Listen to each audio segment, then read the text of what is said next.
नमस्कार, स्वागत आहे तुमचे आमच्या चॅनलमध्ये। आवाज महामुंबईचा, शोध बातमीचा, कौल मनाचा। चला तर मग आमचे चॅनल शेअर करा, लाईक करा आणि सबस्क्राइब करा। धन्यवाद।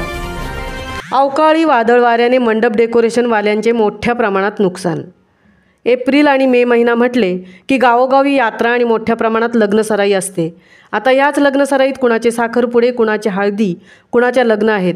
पण अवकाळी वादळ वाऱ्याने मंडपवाल्यांना मोठ्या प्रमाणात नुकसान झाले आहे। त्यामुळे आता मोठे मंडप डेकोरेशनवाल्यांवर संकट आलं आहे। शेतकऱ्यांचे नुकसान, मच्छीमारांचे नुकसान, इतर कुठलेही नुकसान झाल्यास शासन त्याकडे लक्ष देऊन त्यांचे पंचनामे करून त्यांचे नुकसान भरपाई देतो।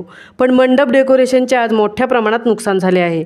याकडे मात्र कोण लक्ष देणार, असा प्रश्न मंडप डेकोरेशन करणाऱ्या मालक व त्याच्यावर पोट भरणारे कामगार वर्ग विचारत आहेत। आवाज महामुंबईचा चॅनेलसाठी सचिन घबाडींसह तृप्ती भोईर, चिरनेर।